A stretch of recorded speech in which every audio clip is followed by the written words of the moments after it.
Hello students, कैसे हैं आप सब लोग। आज हम स्टार्ट करते हैं class 10 physics chapter 2 work energy and power. इसमें पहला टॉपिक आज हम क्लियर करते हैं, स्टार्ट करते हैं वर्क। सबसे पहले हम बात करेंगे वर्क क्या होता है, कैसे डिफाइन करेंगे, उसके एग्जांपल्स क्या हैं। वर्क की अगर हम बात करें तो सपोज करो मैं इसको पुश करता हूं, इस बोर्ड को पुश करने पर मैं चाहे इस पे जितना प्रेशर लगाऊं लेकिन इस बोर्ड को हम डिस्प्लेस नहीं कर पाएंगे। मैं इस बोर्ड को डिस्प्लेस नहीं कर पाऊंगा। इसके बजाय अगर इस मार्कर को लूं तो इसको मैं डिस्प्लेस कर रहा हूं। तो वो कंडीशन जब फोर्स अप्लाई करने पर डिस्प्लेसमेंट हो तो उसको हम कहते हैं वर्क। फोर्स अप्लाई करने पर डिस्प्लेसमेंट हो तो हम कहते हैं वर्क। वर्क कितना है? जितना हमने उसको डिस्प्लेस किया, या कहें जितना हमने फोर्स लगाया। और अगर हमने फोर्स लगाया और डिस्प्लेसमेंट नहीं मिला तो इससे हम कह सकते हैं कि हमने वर्क नहीं किया। There is no work when we applied force but we don't get displacement. If we get displacement it means work is done.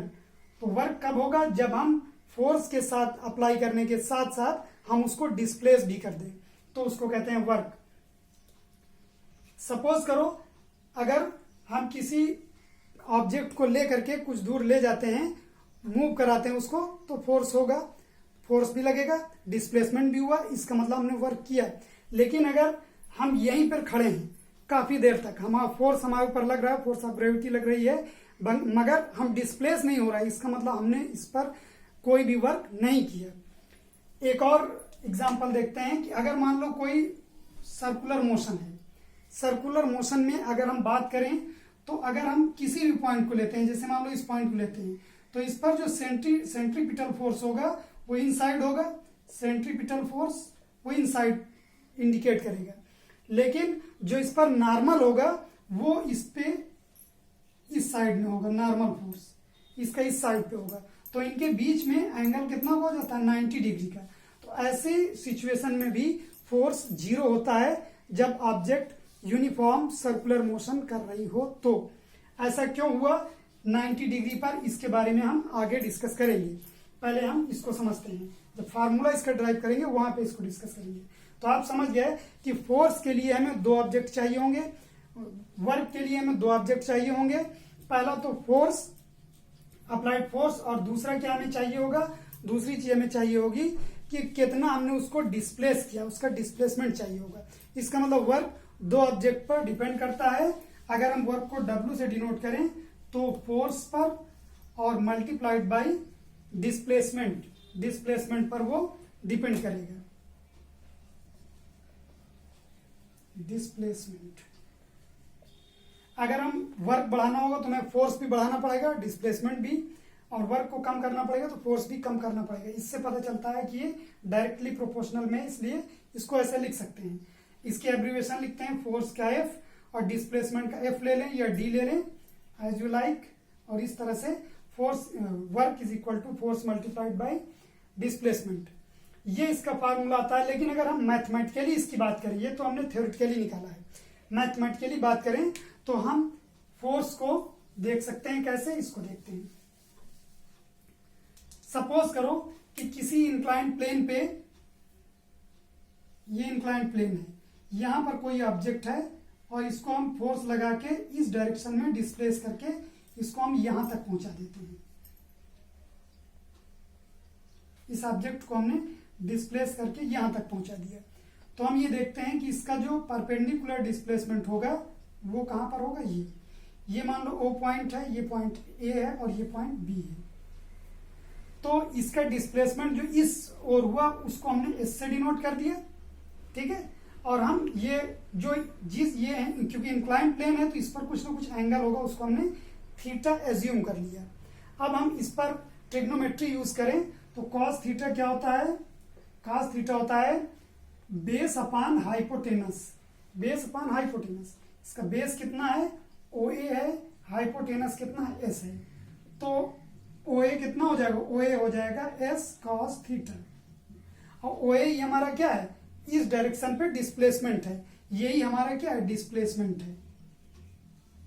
Displacement. तो हम इस तरह से हम कह सकते हैं कि अगर हम वर्क डन निकालेंगे, work done is equal to force multiplied by displacement. इसका मीनिंग क्या हुआ, work done W is equal to F into S cos theta, और इसको हम लिख सकते हैं W is equal to F S cos theta, W is equal to F S cos theta. इस तरह से हमने इसका फार्मूला निकाल लिया, W is equal to F S cos theta. अब हम अपने एग्जाम्पल पे आते हैं, जब हमने सर्कुलर पाथ की बात की थी।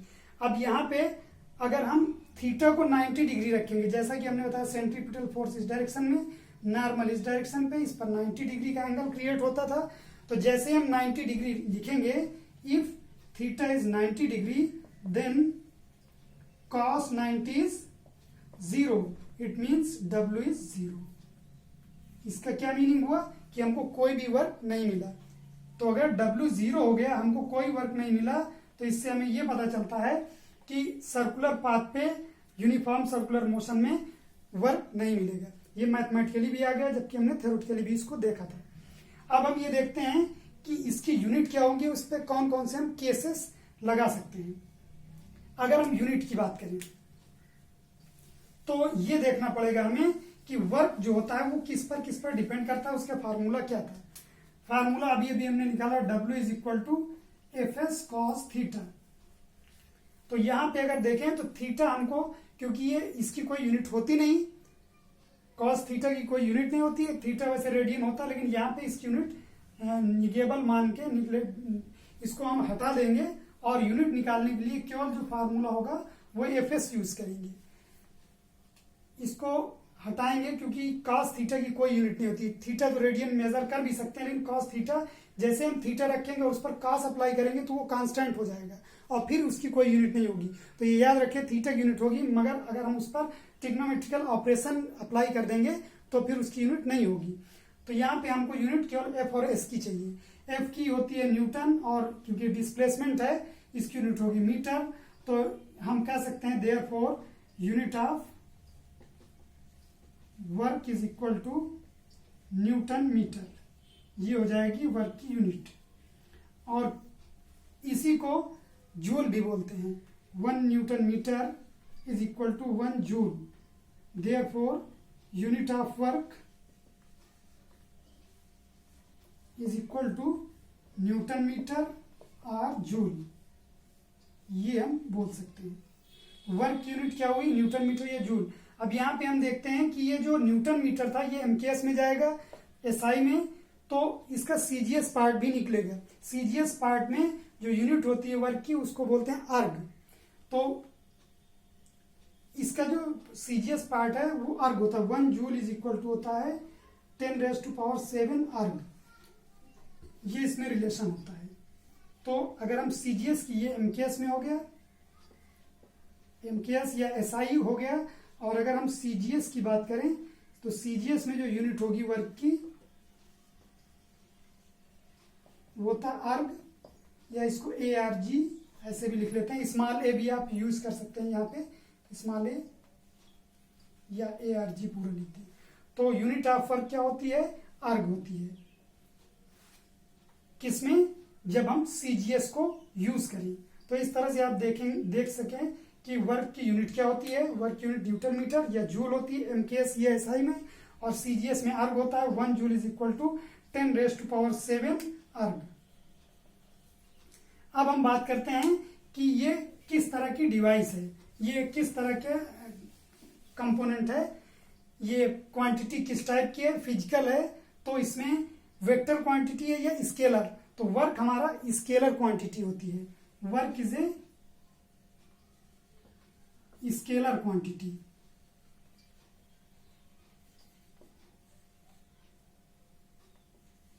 ऐसा इसलिए क्योंकि वर्क को मेजर करने के लिए हमें डायरेक्शन की जरूरत नहीं पड़ती है।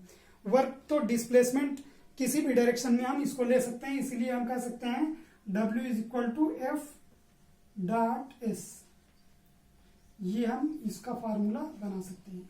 और आप इसको और दूसरी तरीके से भी समझ सकते हैं, क्योंकि मैं आपको थोड़ा बता देता हूं। ए डॉट बी होता है always A B cos theta, और अभी आपने W को देखा था, W आया था FS cos थीटा, और FS cos थीटा जैसे हम डॉट को हटाएंगे तो ये FS cos थीटा बन जाएगा, और ये हमने अभी निकाला भी था। इसका मतलब क्लियरली W कैसी है, स्केलर क्वांटिटी है। ये प्रोडक्ट कब होता है, जब A और B कैसे हो, स्केलर, इसको स्केलर प्रोडक्ट कहते हैं, स्केलर प्रोडक्ट। और अगर हम इसी को वेक्टर प्रोडक्ट में लिखते हैं तो A क्रॉस B इसको लिखते हैं, और ये होता है AB sine theta into unit vector. ये क्या होता है, स्केलर वेक्टर प्रोडक्ट होता है। तो जब भी कोई वेक्टर क्वांटिटी होती है तो उनके बीच में जो प्रोडक्ट होता है वो वेक्टर प्रोडक्ट होता है, और जो स्केलर होगा तो उसके बीच में जो प्रोडक्ट होगा डॉट प्रोडक्ट होगा, और उसको स्केलर प्रोडक्ट कहेंगे। तो वर्क हमारा कैसा है, स्केलर क्वांटिटी है। इसके बाद इसमें एक दो केस देखते हैं। फर्स्ट केस अगर हम देखें, फार्मूला क्या था, W is equal to FS cos theta. Case first, if theta is 0, इसका क्या मीनिंग हुआ, W is equal to F into S into cos 0, और cos 0 होता है 1, तो W इज इक्वल टू हो जाएगा FS। यानी इस कंडीशन में जो वर्क मिलेगा वो कैसा मिलेगा, मैक्सिमम मिलेगा, मैक्सिमम वर्क मिलेगा, क्योंकि जो मैक्सिमम वैल्यू cos थीटा की होती है वो 1 होती है, इसलिए जो वर्क इस कंडीशन में मिलेगा वो मैक्सिमम वर्क होगा। और मैक्सिमम वर्क के लिए ही हम हमेशा usually W is equal to FS या FD यूज करते हैं। Case second, if theta is 60 degree, then cos 60 कितना होता है, cos 60 होता है 1/2, इसलिए मैंने इसको लिया है। तो W क्या हो जाएगा, FS/2। इसका मतलब कैसा वर्क हमें मिलेगा, हाफ वर्क मिलेगा, हाफ। कैसा वर्क मिलेगा, हाफ वर्क मिलेगा। अब इसके बाद आगे के कुछ केस देखते हैं। If case third, if theta is 90 degree, इसका डिस्कशन हम कर चुके हैं, फिर से देखते हैं। देन cos 90 0 होगा, तो W हो जाएगा FS into 0, it means W is 0, और इस कंडीशन में हम कहेंगे no work, no work will be done, हमें कोई काम नहीं मिलेगा, no work will be done. और केस 4 की अगर हम बात करें तो हम ये ले सकते हैं, if theta is 180 degree, then cos 180 कितना होता है, cos 180 होता है -1, देयरफॉर W कितना हो जाएगा, -FS। ये क्या कहलाता है, ये कहलाता है negative work, negative work. Negative work का मीनिंग क्या हुआ कि हमें इस पे कोई वर्क नहीं, इस पर बहुत ज्यादा फोर्स लगाने पर भी मिनिमम वर्क ही हमें मिलेगा, इसलिए ऐसा इस कंडीशन में होगा। और इस कंडीशन में क्या हो जाएगा, बिल्कुल ऐसे हो जाएगा, परपेंडिकुलर, इसीलिए 0, और इस पे स्ट्रेट लाइन हो जाएगा through the line, parallel to the line, इसलिए हमें निगेटिव वर्क मिलेगा। और मैथमेटिकली ये होता है, लेकिन थ्योरेटिकली इसको होना मुश्किल होता है। तो इस तरह से आपने वर्क क्या है, कैसी यूनिट है, इसकी डेफिनेशन कैसे निकाल सकते हैं, इसका फार्मूला कैसे निकाल सकते हैं, और इसको आपने देखा कि इसके केस क्या क्या होते हैं। इसके बाद बाकी चीजें नेक्स्ट वीडियो में। तब तक के लिए बाय स्टूडेंट्स।